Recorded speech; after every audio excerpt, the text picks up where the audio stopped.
If you think losing over 100 pounds comes from motivation, discipline hacks, or even just finding the right diet, you're already setting yourself up for failure right there. I didn't lose 100 plus pounds because I found some secret. I found it because I put 3 structural pillars in place that made fat loss inevitable. And if you're missing just one of these, just one, then your progress is always going to collapse and relapse. So today isn't about motivating, isn't about pushing you. It's about structures and what structures need to be in place. Pillar number 1 is identity before strategy.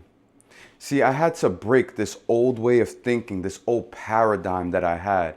I couldn't sit there and go forward anymore and think, oh, I'm trying to lose weight, or this workout is very hard, or I'm not used to eating like this. By me having my identity tied to who I used to be, it made it so much harder to try and put in these new habits, these new rituals in place that were going to lead me to success. You see, most people, they go and they start to negotiate with themselves. They start to say, all right, well, I can have this, since I'm working out, or I can have that because, it fits more to my diet. No, you can't sit there and negotiate. You have to tell yourself, listen, this is what I'm setting out on. This is what I said I'm going to do, and I'm just going to do that exactly. You don't go and sit there and try and build a new habit and a new way of life with an old frame of thinking. That's exactly how relapses happen. That's exactly how collapses happen.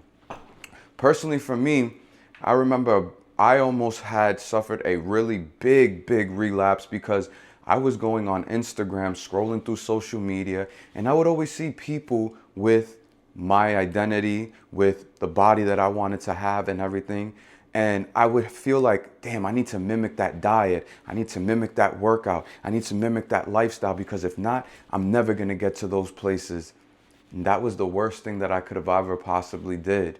Because in the reality of it, even though there was nothing wrong with their workouts, there was nothing wrong with their diet, and not to say that they didn't know what they're doing, but it didn't match who I was. It didn't fit my identity, my way of life, my way of living, my stress levels, how I was dealing with certain things, what, stressors I was facing in life and everything that comes with that.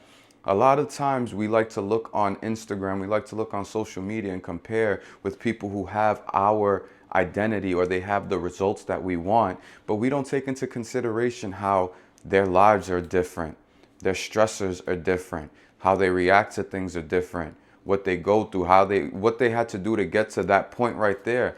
All of those things are completely different to your situation. It was completely different to my situation.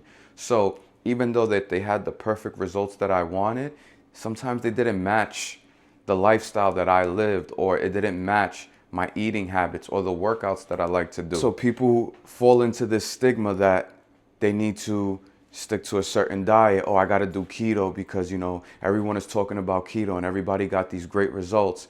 Oh, I need to do fasting because, everyone talks about how if I shut my system down, it's going to help me promote, rebuilding my body, and it's going to bring down my calories for the week and everything. And while all of that is correct and it has its place, you have to understand where you're at in your journey and does that fit to where you're at. Yes, you want to have this new identity. You don't want to negotiate with food. You want to believe that I am the type of person who, this is my lifestyle. I'm not just on a diet. I'm not just out here losing weight. I'm here living a healthier lifestyle. I'm working out to be a better version of myself. You don't build yourself off of one workout. You don't build yourself off of one meal. And you also don't regress yourself off of one meal or one workout missed or incompleted. But at the same time, understand where you're at in your journey. Because if you don't understand where you're at in your journey, it'll be very easy for you to collapse. It's going to be very easy for things to become a little muddy in the situation. You're going to start to see, damn, if I'm not doing this, I'm not going to get there. No, you don't know when you're going to get there and what part of your journey will get you there. You need to decide who you are from the beginning. You need to decide, all right, this is what I'm going to do. This is how I'm going to do it. And I don't care how long it's going to take.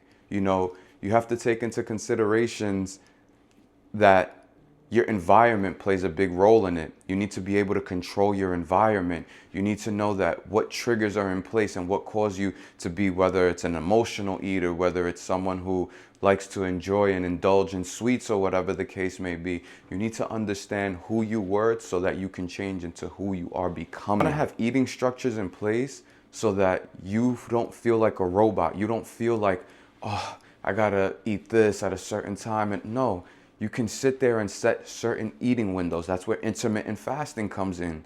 That's when you know you don't eat from a certain time to a certain time, but you're allowed to eat from this time to this time. Now, that doesn't mean you're gonna go out and eat whatever the hell you want, but you're gonna eat those healthier foods in that allotted time so that now you don't feel like you're stressing yourself. You don't feel like a robot. You have something in place. You need less decisions. You don't need more foods. You need less decisions. Decision fatigue is one of your biggest enemies. The more you have to think about something, the more tiring it becomes, the more friction is there. To make sure that you're moving and walking daily. Walking is not only beneficial for your health physically, but it's also beneficial for your health mentally. Getting outside, getting sunlight, walking, getting 8 to 10,000 steps, keeping the body active. You don't have to go out and run a marathon 10 miles or 7 miles. You can still do low impact workouts that are still going to get you to those same places. It's just you need to keep the body moving. When your identity changes, direction becomes way more clear. When you sit there and you tell yourself, I am this person and I live this lifestyle and this is what we do and this is how we're going to do it, now the results are going to start to follow you. As long as you see yourself as someone who is trying to lose weight, you're always going to collapse. You're always going to relapse. Stop saying that you're trying to lose weight and say that you're in the process of becoming the best version of yourself. How you speak to yourself truly matters in weight loss. The second and very most important pillar, I think, is simplicity over variety. Too many times, especially when you start off on a weight loss journey and when you're used to a certain way of eating, you want it to be exciting. You want it to be that you're not eating the same thing over and over. You see all of these people on social media making these high protein, regular meals or meals that they would still be eating if they weren't on a diet, you know, just swapping out ingredients. And while that is great and all, when you get to that level, then you can start doing that because your mind and your body is trained at a certain level. But in the beginning phases, you need to remove all of that variety. You need to become boring. Boring is repeatable. Repeatable is successful. Say it with me again. Boring is repeatable. Repeatable is successful. You need to remove all of those choices. You need to stick to a rotation of meals that you genuinely like, you genuinely enjoy, are easy to make, are cost effective, are protein anchored, you know, proper carb timing. All of these little things, you need to repeat these simple, boring aspects of losing weight over and over again so that you can start to get results. You know, I had recently just told you that decision fatigue is your worst enemy. So the more you have to sit there and think about it and wonder, what am I going to eat? Do I have this? Oh, I got to go get that. I'm not in the mood. You're making it harder for yourself. This is exactly why people meal prep. This is exactly why people set their meals to the side and they say, you know what? I'm just going to go pop it into the microwave, eat it, boom, get it out the way. Less decisions, more execution. Now, if you're someone who doesn't like to meal prep and you like to cook your food, like me personally, you would like to go and find those meals that you can lean on and you can stick to. For me, it was ground meat and eggs, steak and eggs, simple little meals like that. Sweet potato and eggs, a vegetable and a protein, you know, little things like that. I wasn't trying to eat complex meals or trying to eat these restaurant style meals in my home just so that the diet doesn't feel boring. And that was another thing, like I said, that identity, removing that word diet and changing it to a lifestyle. Earlier, you heard me say something very important, saying protein anchored and carb timing. What protein anchored means is simply that all your meals are protein heavy. protein anchored. That is the number one thing on your plate. So when you look at your entire plate, most of the times people are taught, have your vegetables and then have your meat and then a little bit of rice, and then that's cool and all. Times change, information evolves. You want to lose weight. In order to lose weight and to kill fat, you need to take in a lot of protein. Protein kills fat. So your meals need to be protein anchored. Your meals need to take up, your plate, I should say, needs to be predominantly protein. Then you go with your vegetables. And then depending on whether you're training that day, pre or post workout, you have your carbs. See, people like and love their carbs. They love their bread. They love their pasta. They love their rices and everything. All of that is glucose in the body. Not to say that carbs do not serve a place.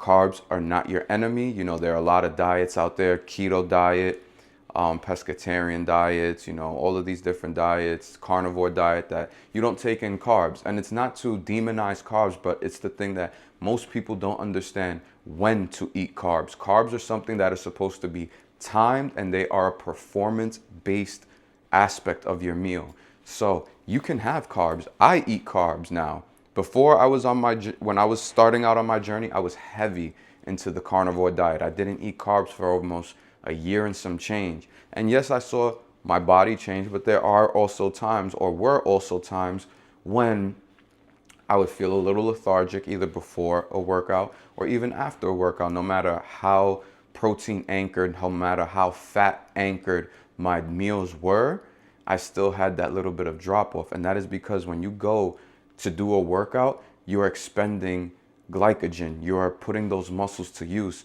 So before your workout, your body needs something to feed off of to push you through that workout. It's going to need that glycogen. It's going to need that carb, that fast digesting carb. You can't just have any old carb, having bread, and then 20 minutes later think that you're going to go and do a workout. You're going to feel sluggish. No, you need to have fast digesting carbs that are performance based, that are going to fuel that workout. Then afterwards, after you expended that glycogen, after you've destroyed those muscle tissues and muscle fibers, what do? You have your carbs afterwards, post-workout. Why? So that you can refill everything that you just depleted your body of, whether it's protein, salts, fats, whatever the case may be. You're going to go protein heavy. You're going to go carbs so that you can refill the glycogen so that your muscles can look full.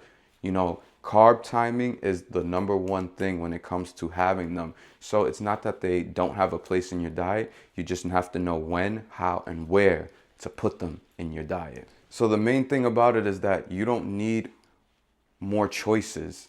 You just need a better structure in place that is going to align with your goals, that's going to align with what you're trying to get done, so that now you can start to see the results that you want. So more structured meals, more structured workouts, daily steps, removing all of those extra choices and all of those extra decisions you need to make, removing excuses, and removing the emotional triggers that are going to hinder you in the process. If you know that you're someone that when you get down or when you get upset, you like to eat, you have to pay attention to that. You have to know the type of person you are so that you can make the proper changes to the person that you're trying to become. Discipline beats creativity.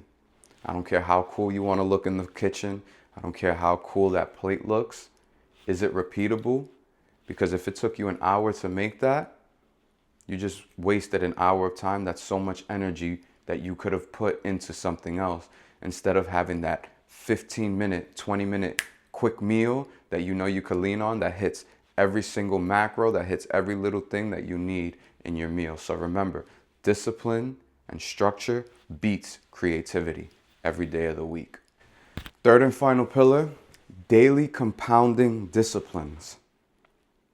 What that is that you need to understand no one single day, no one single meal is going to change your body, is going to give you the results that you want, is going to get you to the place that you want to be or that you dream of in your head. It takes compounding days, compounding actions, showing up when you don't want to. When you feel tired, you're still walking, you're still doing your workout, you're still showing up for yourself the way that you know you're supposed to. When that motivation fades away, when it's no longer exciting and you get the jitters in your butt, yeah, when those jitters and those butterflies go out your body after the first 2, 3 weeks, or maybe even the first month for some people, after that fades away, now it's discipline. Now it's doing what needs to be done, not because you want it to be done, but because you know it should be done. That right there is the difference that separates the people who get results to the people who relapse and start over and over and over again because they feel like one workout, one meal is going to change everything, and vice versa. You can't have this all or nothing mentality thinking that one missed workout, one cheat meal, or one day you break calories is going to regress you. That's why it's called compounding discipline. You've been stacking days on each other. Think about it like a set of steps. If you've been going up a staircase every single day, we'll call your journey a staircase, right? If you're going 1 day, 2 days, 3 days, 4 days, 5, 6, 7, 8, next thing you know, you're down the road, you're 25, 30 days in. And then you have one slip up because we're all human. Let's be honest. I had my slip ups. I had my missed workouts. I had my cheat meals. I had my cheat days. I had days where I binged, and I had days where I broke calories. We all go through it. It's part of the journey. It's how you learn to bounce back. And that's the most important thing, how you bounce back. So if you think that you've been stacking something for 30 days and you have 1 or 2 days where you trip, fall, and stumble, you get back up and you go right back to regular programming. When you have a cheat meal or a cheat day, whatever the case may be, and that's another thing, little side tip, don't have cheat days, have cheat meals.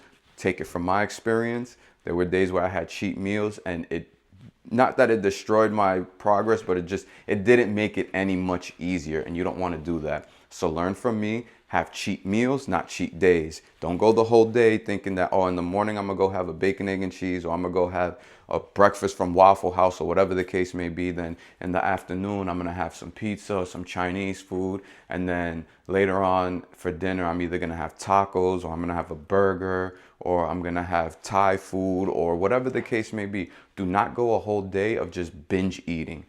It will come back to bite you.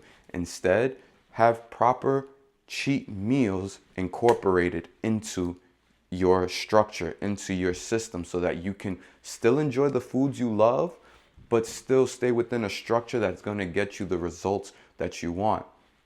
But by building that compounding days, you have that one meal, it can't take away all of that, because if that was the case, you know how many of us would still be where we used to be instead of where we're at today. So focus on compounding activities, showing up every single day, not making excuses, doing the little things correctly over and over again. So focus on the things that are compounding disciplines, compounding activities, things like working out when you're tired, showing up when you really don't want to, when you don't feel like it, when it's not as exciting, or when everyone is having fun and doing this. Stick to what you know, stick to what's been working for you. If it's boring and repeatable, it's going to get you your success. Eating boring and repeatable so that you can get your results. By you eating the same thing or the same few meals consistently, you already know what to expect. You already know what your calories are going to look like. You already know all of the ins and outs. So now that's less thinking. Makes it easier to compound that. Oh, I already know that I'm eating this. I already know that I'm eating that. I'm already eating this. So then now what it becomes routine. It becomes automatic. You become unconsciously competent when it comes to this. You don't even have to think about it. You're just doing it. You also need to sleep intentionally. Sleep is another big aspect of weight loss that people do not take into consideration. You cannot get great results if you're not having good sleep sessions. If you're getting 2 to 3 hours of sleep on a regular nightly basis, I'm sorry, but you're not going to get the results that you want. Your cortisol levels are going to be spiked. You're going to be stressed out. You're going to be tired. And how you feel is going to determine also how you look. So no, it's not also so much about in the kitchen. If you feel like crap because you haven't been sleeping, you're gonna make crap decisions. You start making crap decisions, now you're gonna start eating like crap to feel better. Now you've just repeated that loop and cycle, and now you're gonna start spiraling out of control again. We don't do that anymore. We don't want to do that. They're looking for that like eureka moment, or they're looking for that thing that's gonna just change them on the fly. No. Changes are made by consistent daily actions that are repeated over and over and over and over and over again, to where now it becomes automatic. Like I said, you become unconsciously competent. It's not from, oh, just this one day to the next, everything is going to work out. It does not work like that. Compounding days and showing up and doing the same thing over and over and over and over and over again, especially doing the right thing, that's what builds results. That's what builds bodies. That's what shows up in business. That's what shows up in your faith. That's what shows up in entrepreneurship, your relationships. Anything that takes real work that you want to improve on and be the best at, or do at a very high level, it's doing small little daily actions over and over and over again. It's not climbing Mount Everest every single day. No, it's showing up every single day to the gym to do the leg workouts, or it's walking every single day on an incline, even the days that you don't want to, that makes you ready for that big moment. See, you're not working for big moments every day. You're doing little things every single day to prepare you for that big moment. You're doing all of this little work. You're showing up into the gym. You're doing your workouts. You're eating comfortably. You're eating cleanly. You're living more comfortably. You're doing all of that so that one day you get to a certain point and you look down and you're like, where'd my stomach go? Your stomach left after all of those daily compounding actions. So keep those disciplines intact. Compound and stack those days, stack those wins, and don't think that one off day is going to retract you or regress you. By you compounding days, now you're compounding results. Now you're going to get to where you want to get to. Just remove that time limit, and in a matter of time, you'll be exactly where you want. A line that I love to live by that really helps me, and it keeps me intentional, it keeps me grounded in not worrying about when, not worrying about how, is your body is just a scoreboard of your daily repeated actions. So if you're going to the gym every single day, if you're working out every single day, if you're eating clean, eating right 90% of the time, if you're feeding your mind the right stuff, if you're getting adequate sleep, your body is going to show for it. And vice versa. You're eating fast food, junk food, going to sleep at 2, waking up at 4, eating at 9 p.m., falling asleep at 10 p.m. All of those little things, they're going to show on your body. So your body is just a scoreboard of your daily repeated actions. So if you're missing structure in your body goals, in your life in general, or for where you're trying to go or be at in life, stop looking for motivation. Stop looking for what you think is going to make you feel like you want to get up and go do it or get after it every single day. Stop looking for all of that and start putting structure, start building systems, start building pillars in place. Pillars such as identity, simplicity, and repeated compounding daily actions. And you'll start to see that showing up makes it so much easier now, because now with that identity, you're saying, well, this is not who I want to be anymore. This is who I am now. And now when the identity matches the habit, it becomes sustainable. Then by keeping it simple, by just walking outside every single day, by taking out all the decisions and wondering what I'm going to eat and eating the same things over and over again, by compounding those days and showing up every single day, eating the same thing, I'm going to eventually get to where I want to get to. That right there is the formula. You see how everything leads to everything, how your identity leads to the simplicity, and the simplicity leads to the daily compounding actions, and the daily compounding actions get you to the results. It's that simple. So remove the motivation, put pillars, put systems, and you'll get to where you want to get to.